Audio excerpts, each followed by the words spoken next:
Hello friend, मैं Vinod Kumar sure success civil services classes के online platform पर आप सबका स्वागत करता हूं। मैं आज लेकर के आया हूं सी टेट के ओवरऑल जानकारी आपको मैं दूंगा कि सी टेट में कैसे तैयारी करें, सी टेट का पैटर्न क्या हो रहा है और इसमें अच्छा मार्क्स कैसे लाएं, इसका एग्जामिनेशन और मोड क्या है।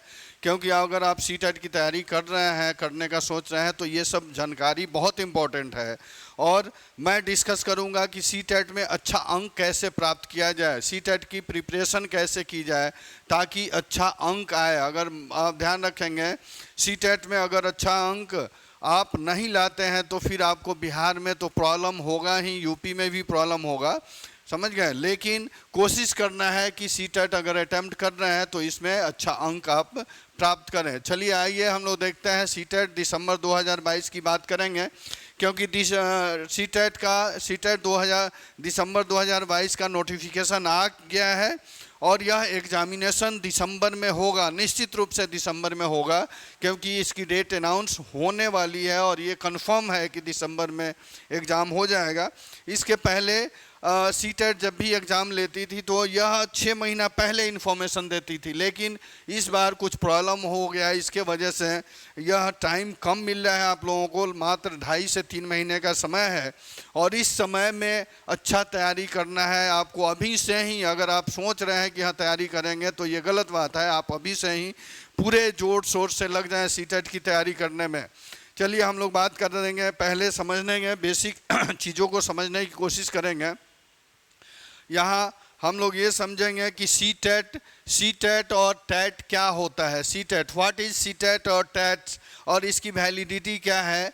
अर्थात आपको पता है कि सी टेट जो है इसको कहते हैं सेंट्रल टीचर एलिजिबिलिटी टेस्ट, यानी केंद्रीय शिक्षण पात्रता परीक्षा, और टेट टीचर एलिजिबिलिटी टेस्ट यानी टीचर एलिजिबिलिटी टेस्ट जो होता है ये हर एक स्टेट में अलग अलग होता है।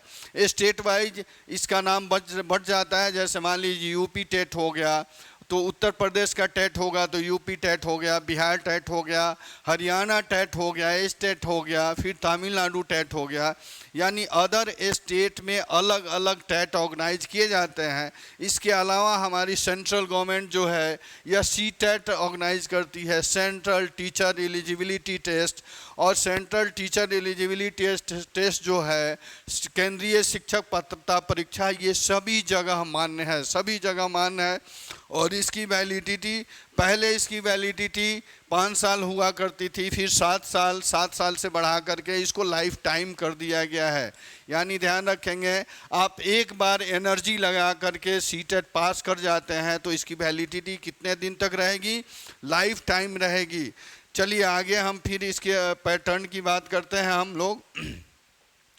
पैटर्न यानी अब सी टेट के पैटर्न को समझने की कोशिश करेंगे कि सी टेट का पैटर्न क्या है। सी टेट का पैटर्न क्या है आपको पता है। सी टेट में 2 पेपर होता है, पेपर 1 और पेपर 2। यहाँ मैं पेपर 1 का डिटेल से बात करूँगा। कहने का अर्थ है कि पेपर 1 जो होता है यह क्लास 0 to 5 के लिए होता है और पेपर 2 जो होता है यह 6 to 8 के लिए होता है। ठीक है, यहाँ पर हम पेपर 1 की बात करेंगे। पेपर 1 की बात करेंगे, आप सबको पता है पेपर 1 में आपको 150 क्वेश्चन होते हैं। Total question number of question कितना, 150 होता है। और यह 150 मिनट का यानी 2.5 घंटे का एग्ज़ाम होता है, 2.5 घंटे का। और टोटल 150 मार्क्स इसमें मिलते हैं आपको। यानी कहने का अर्थ है, ये पैटर्न देखिएगा, 150 क्वेश्चन, 150 मिनट और 150 मार्क्स।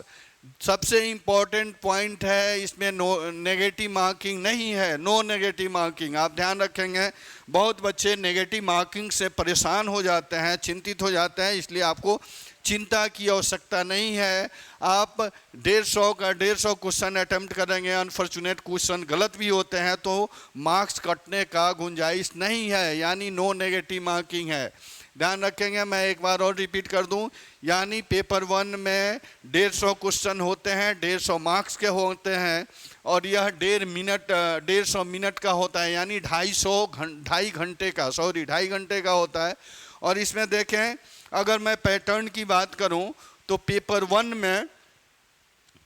में देखेंगे, 5 सेक्शन होता है, यहाँ पर 5 सेक्शन होता है। पहला सेक्शन जो है, पहला सेक्शन आप ध्यान रखेंगे, देखेंगे पहला सेक्शन जो है जिसको CDP बोलते हैं, पहले सेक्शन को CDP बोलते हैं। यह 30 नंबर का होता है, क्वेश्चन नंबर ऑफ क्वेश्चन 30 पूछे जाते हैं इसमें।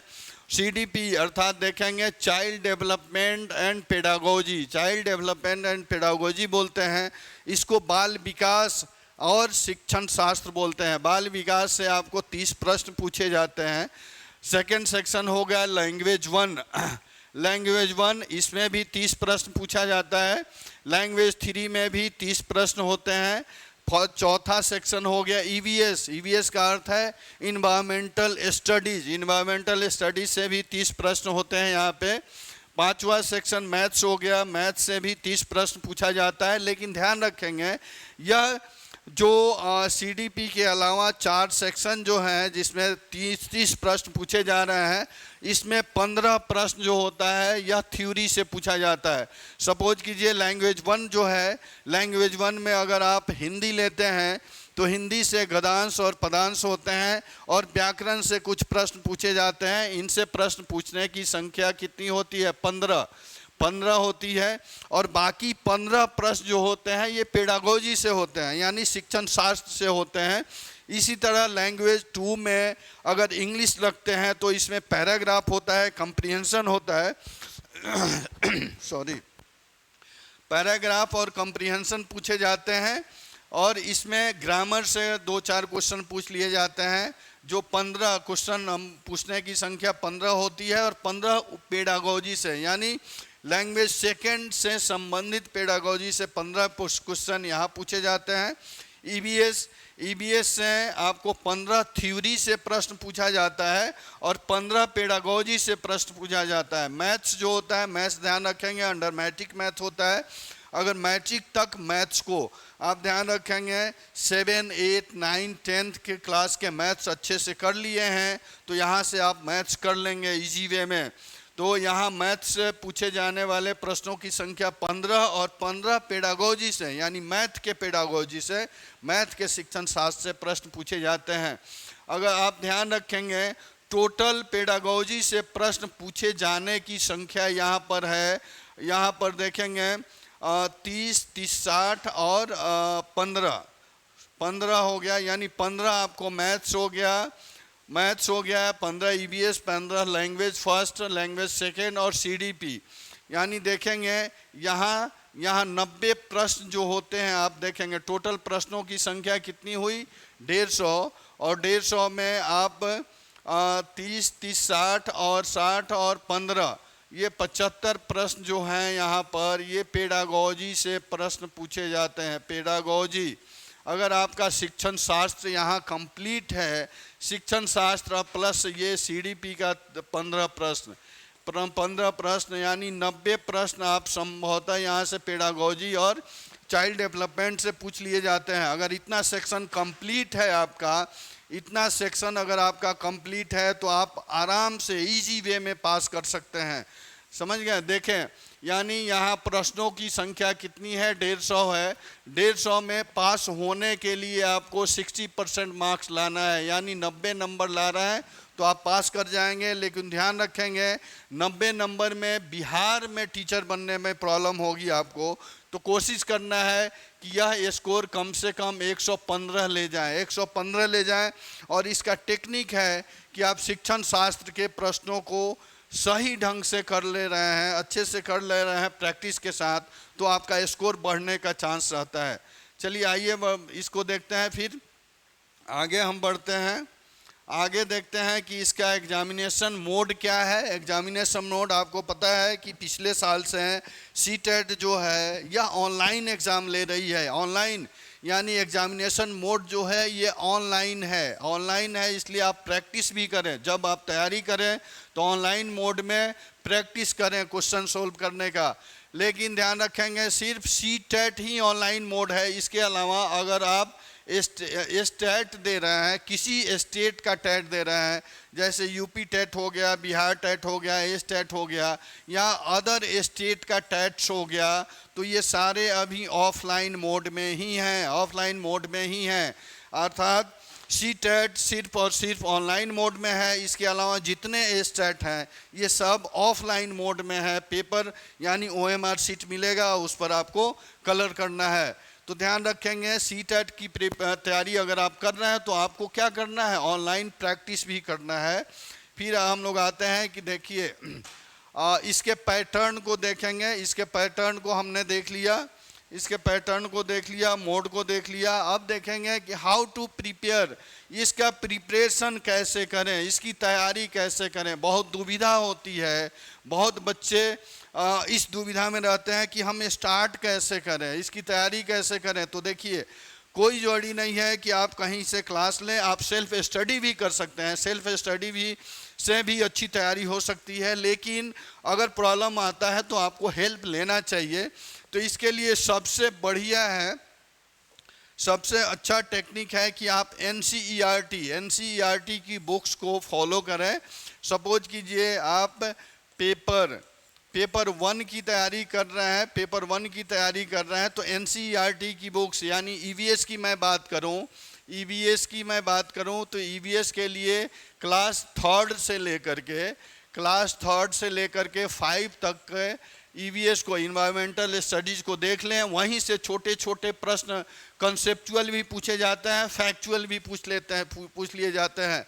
तो क्लास 3rd से 5 तक के NCERT को अगर देख रहे हैं, EVS के NCERT को, तो आपकी तैयारी अच्छी हो जाएगी। इसके अलावा लैंग्वेज के लिए भी आप प्रीवियस ईयर के क्वेश्चन को फॉलो करें। इसके अलावा मैथ्स का मैं बता दूं कि मैथ्स के लिए 7, 8, 9, 10th की NCERT मैथ्स अगर कंप्लीट कर ले रहे हैं तो मैथ्स के लिए प्रॉब्लम नहीं होगा। पेपर 2 की अगर मैं बात करूं, सपोज कीजिए अगर पेपर 2 की अगर आप तैयारी कर रहे हैं तो यहाँ भी अगर आपका सोशल स्टडीज़ है तो सोशल स्टडी के लिए 6, 7, 8 का NCERT फॉलो करें। अगर साइंस है तो अभी 6, 8 और 9 का NCERT फॉलो करें। इसके अलावा SCERT की बुक्स भी आप देख सकते हैं। SCERT की बुक्स बहुत इम्पॉर्टेंट है। इसके अलावा देखिए NCERT या SCERT, स्टेट कर रहे हैं तो SCERT हो गया, और सी टेट कर रहे हैं तो NCERT अगर आपको अवेलेबल नहीं है तो आप SCERT यानी स्टेट SCERT की बुक्स देख सकते हैं। इसके अलावा प्रीवियस ईयर क्वेश्चन बहुत इम्पॉर्टेंट है, बहुत इम्पॉर्टेंट सेक्शन है प्रीवियस ईयर, यानी आप प्रीवियस ईयर क्वेश्चन को जरूर देखें। प्रीवियस ईयर क्वेश्चन को देखेंगे तो इससे एग्जामिनेशन ऑफ मोड का पता चलेगा, एग्जामिनेशन के नेचर का पता चलेगा। सपोज कीजिए अगर आप सेल्फ स्टडी कर रहे हैं, अगर 10 साल के क्वेश्चन को आपने अच्छे से देखा है, प्रैक्टिस किया है उसको, और उसके कंटेंट को समझा है तो आपको प्रॉब्लम नहीं होगा। अगर प्रीवियस ईयर को अच्छे से प्रैक्टिस करके, कंटेंट को देख करके अगर आप तैयारी कर रहे हैं तो आपको 115 से 120 मार्क्स निश्चित रूप से आ जाएंगे। लेकिन उसको प्रैक्टिस करना है और उसके कंटेंट को समझना है।